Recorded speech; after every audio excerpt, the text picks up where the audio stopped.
Hi, I'm Sharon Corr. Keep watching Music News. Sharon Corr, it's a pleasure to meet you. You too. You're releasing your second solo album, The Same Sun, in September. Do you feel things are a little easier the second time round? Not so much pressure this time?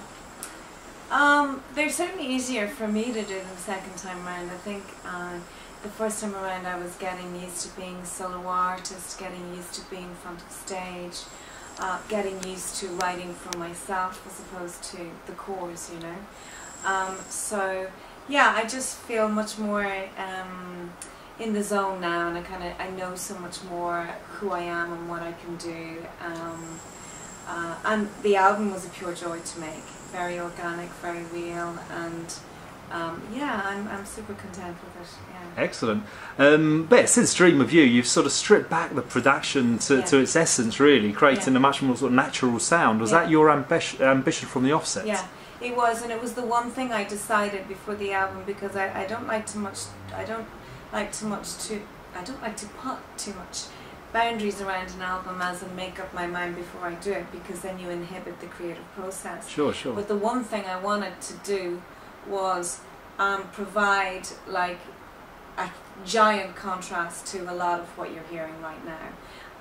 And the reason is because I can do that. I do play, I do sing, I do get up on stage and perform every night of the week, and I can write an album, and for me it touches me so much when I hear something real, and I know that it's the same for everybody else. That's why everybody fell in love with Adele, because it was the truth.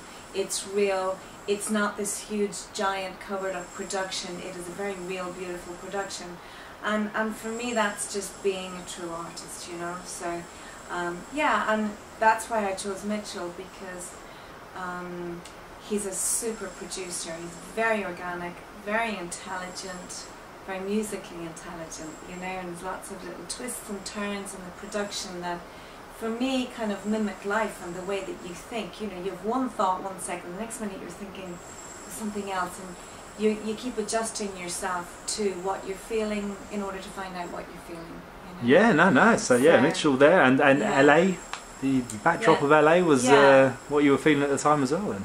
Yeah, I mean, I think there's a great sort of tradition in LA, and I think that, you know, I'm very much enamoured by the sort of the songwriters of the late 60s, early 70s, and that movement out to the coast, and kind of what it inspired in them and how loose that was. And I think some of the most sort of powerful songwriting, or the beginning of the most powerful songwriting, kind of happened there in a way where people were finally telling the truth and expressing a pure thought, whether it was a good thought or a bad thought or an acceptable thought or not, sort of having come out of the sort of huge oppression of the 50s and the early 60s. So, you know, for me it was just a great time of change, and I think we're kind of hitting something similar to that right now. I think that what comes out of a crisis like we've just gone through is a huge amount of creativity, because we've found things hard and we've learnt more about ourselves, and we've been tested, and I think we've more to say. I don't know, it's just, LA is, it's funny because it's so much faker now than it was then, but musically it's still great. You know, and when I work with Mitchell, I mean, his wife is Vonda Shepherd. She's a great friend of mine, and again, the tradition of songwriting and singing, and it's a very musical household. So it's just a great surrounding to create an album. Yeah, the current sort of LA scene, do you know, get out there and sort of mix up and see what's, you know, bipolar. I did and some that sort of things. I mean, most of my time was spent there in the studio, you know. But I went out and I saw a couple of people, and the most notable one was Andrew Bird. Oh, okay. Have you heard of him? He's an amazing fiddle player, and an amazing singer, and what he achieves on stage is outrageous. It's outrageous. I mean, I watched him in the Troubadour in LA, and I was just like, how can he do that? You know, beautiful singing. And again, that beautiful contrast to what we think the industry is about as to what it's really about, and it's about somebody like that, you know. So, Yeah, it is pretty interesting. Yeah, it's an industry that's definitely evolving these days. Yeah, you know, now is it much more sort of the live scene is much more important than it used to be, or always has been as important for you? I think it's always been. Once you have the songwriting there, once your songs are there, I think it's the most important thing. I think, you know, as an artist, for me, that I'm a good performer is second to being a good songwriter. Do you know what I mean? Like, first of all, I need to get the songwriting right, and then equally, almost, I need to be great on stage at delivering it. So, and live performance is great because you get to meet your audience. And that's always really, really, really special. There's like a sort of communion that happens, and it's a funny thing because it almost sort of feels spiritual. And I did this, and I'm not a religious person in any way, but I'm probably a spiritual person. Yeah, you know? yeah. But I did a show in front of a basilica in Castillo de Empúries in Costa Brava, Spain, the other day. And that was kind of great. I was like, yeah, this is my environment right in front of a church. I even had a beer in the church. But, you know, it was just beautiful, really classic, beautiful setting, and where people are there to sort of feel something good, you know? Yeah, be moved, I suppose, yeah. And, I mean, get back to the album. What's your favourite track off it, would you say? Wow, it's I suppose if I were to pick one, it would be Upon an Ocean.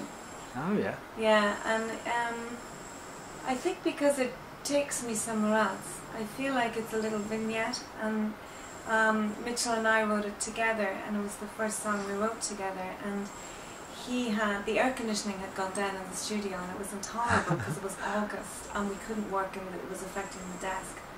So we went inside to his house, and I had said to him, you know, we should write sometime because we get on so well musically, and he had this piece of music sort of written out that and sitting in a little music case for about 2 years because he knew it had its place somewhere, but he didn't know what it was. And it was literally a chord progression, and he started playing it, and immediately this song just started to appear. I started singing these lyrics, and I felt myself like on the ballroom of Santa Monica Pier in the 50s, and it just, this story came out. Brilliant. And I kind of love it because it's kind of, the story is very bittersweet, and it's very romantic, and I like the feel of it. So, yeah. Superb. I mean, I was playing the album this morning, and my girlfriend instantly loved it. You know, what's good. this? What's sort of, you know? Do you know what your demographic is? You know, your sort of fan-wise. It's wide, which is a good thing. It depends on where I am. I mean, there was a little girl of maybe about 4 at my gig the other night with her parents, obviously, and then it seems to go from, you know, really young to old, and it's wide. It's kind of, the Corrs was a very wide demographic as well, and I think because it's very much about melody, and I think it's very musical, and so it doesn't sort of it doesn't make people feel that they're not invited. You know what I mean? Like there's certain genres of music that go, that's not for you, you're too old, you're too young, you're not cool enough, and nothing about what I do does that. Yeah, it's no barriers. Everybody is there, they can like it if they want, you know, so it doesn't sort of exclude people. No, great. And you know, you got a September tour now. I said there's obviously a good to meet the fans out there. Yeah. And how does that work then with family life these days? Well, it's kind of nutty. You know, when I just did the last gig, I had the children with me for 4 days, and that was hectic and great and mad and, you know, all sorts of things, because you're running looking after them, and then you're still trying to work out a set list, and you just keep going back and forth like that. But I have a very understanding husband who supports what I do. He's also a very busy lawyer himself, but he's very much behind what I do. Otherwise, I don't think it would work, you know. Yeah, no, of course. And they love it. It's exciting. I mean, they got to hang out with the band, who are cool in my son's eyes, you know. And they got to stay up really, really late and go to a gig. So for that, I'm happy. And when I have downtime, they get me 24 hours a day, and it's, you know, 100% of me. So I think it's a good compromise. Definitely. Yeah. I mean, you're the face of Oxfam in Ireland, and you know, strongly behind the empowerment of women. What's your latest sort of charitable focus, as it were? Well, that has been my latest. I mean, you know, the work with Oxfam is incredibly important, and I will continue to work with them. We're still trying to get around to doing a photo shoot at some stage for the campaign again. But I mean, very much my focus is on women, because that's what I know and I understand more than I understand anything else. I know how to be a woman, and I know what it is to be a woman, and I know how it would feel if I couldn't feed and clothe my children, or if I came up against a situation where I had no voice in my community, where I was the only one working in my community, where I was you know, experiencing violence and the injustice of it. So for me, that is in my heart. I can understand that, and you know, very much today I think it's very important that we start to reintroduce looking at women's equality in our own society right now, because I think it's on this sort of we're regressing, and we shouldn't be regressing. This world is progressing forward, but the attitude towards women and equality, I think, is going backwards, especially in the music industry. I think that once again the women are in some ways choosing to display themselves as accessories and bodies and sex objects, rather than I'm a musician, I'm a singer, and if I happen to look sexy, that's great. Do you know what I mean? Yeah, yeah. But yeah. It really frustrates me when I see really overly sexualized video, because I think you're sending children and the future generation, and you're the wrong message, and you're also putting their future in jeopardy. You know, so for me, for my daughter Florrie, I don't want her looking at certain content, certain videos, because I don't want her to think that's what I need to do. This is how you get famous, if this is what you want to be. So for her, I want to teach her to strive to be as good as she possibly can at what she does. I don't ever want her to strive to be famous, because that's nothing. You know, fame should only ever be a barometer to say you've been successful at being really good at something that you do.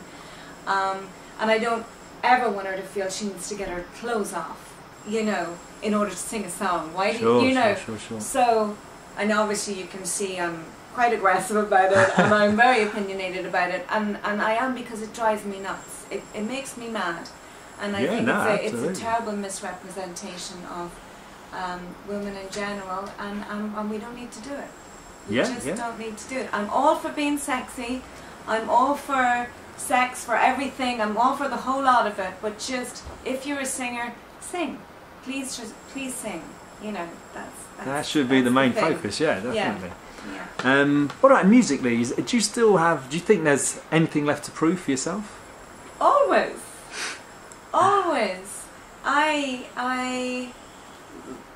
My whole sort of raison d'etre is to be better all the time. You know, there's so much to learn and to improve, and yeah, I feel I've gotten better, and I feel that I've been acknowledged for being of a certain quality, but I can always improve, and I can always change, and I can always have new influences, and can always work with different people. And you know, I kind of love sort of you know, Robert Plant's attitude, that he doesn't define himself by his past, he defines himself by what he can be. And I love that. I just love the way he's like a chameleon, and he keeps changing, and he keeps, no matter what everybody else wants him to do, he goes, no, that's not me, this is me, I'm at this stage now, this is me, you can take it or leave it, but this is me now, and I may be something different in 2 years' time. Yeah, a lovely man. And it's so interesting. Yeah. Because we all change. He does, and he's normal. So grounded. You know, he happens to be in the same hotel as him the other day in Morocco. Yeah. Gents, an absolute gent, having breakfast every day with everyone, you know. He's a great guy, isn't he? And he's so, man. like, the charisma is giant. I mean, you can see why he was loved so much and is loved so much. Yeah. But he's a stunning singer and writer and musician, and you know. So I like his sort of blueprint for it, you know. Definitely, yeah. And you know, yourself, do you feel like you're always evolving musically then? Yeah. There's sort of, is there a destination point that you're aiming at, or you're going to arrive there someday, but you're not quite sure how? I'm aiming at the next destination. I mean, you know, for me, it's, you know, an example. The other night we did Dreams, the Fleetwood Mac song, with tablas. I don't think that's ever been done before. And for me, that beautiful mixture of that drum with Dreams was amazing, and then I was just plucking the violin and doing it differently. And for me, it's just about exploring. And you know, in this industry, we have terrific license to do that. We're like the only people who are celebrated for changing it up all the time. Everybody else in jobs are told, you need to be like this, you need to do it this way, you need to be in this box. And we have this license, and I think, why not, you know, take full advantage of it, you know.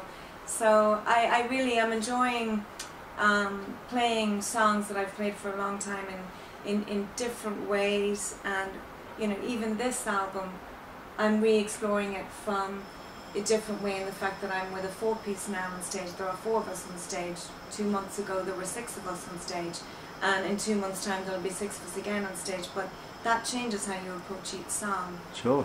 So I just want to always be learning, you know. Great stuff. What are you listening to now on a personal level? I am listening to, what did I see? I'm listening to Sufjan Stevens. Oh yeah. I'm listening to this great band that are based in Berlin. One English guy, one Italian guy, one American guy, and they're called the Mighty Oaks. Oh yes. Gorgeous singers-songwriters, beautiful singers, amazing harmonies, lovely blend of instruments, really, really organic. What else am I listening to? I'm listening to a bit of Zeppelin. I'm listening to Katy Perry. I think she's fun. It's a little over-sexualized, but she's fun, and some of the music is just, I get it. It's usually commercial, and it kind of makes you want to dance. And I'm listening to a little bit of the Gypsy Kings at the moment. I've kind of gone back to that. So yeah. Timeless stuff. Yeah. And you know, any plans for the course to reunite? There aren't any. There have been many rumours, and none of them that we've known about or started. I don't know what will happen, Corrs-wise, and I know I should, because I am one of the Corrs, but you know, we really haven't decided to tour or write again together, and that's just the reality of it. And I think there's a huge part of us that really appreciates what we did achieve, and we don't want to really dilute that in any way by trying to do something lesser. Do you know what I mean? So it was amazing. It was a roller coaster, a great experience. I won't say never. We'll see. We shall see. Yeah. Okay. Fantastic. Well, thanks a lot for your time. No, and not at all, pleasure. Anything else to say to Music News watchers? No. Hi. Superb. Thanks. Okay. Thank you, Marco. Thank you.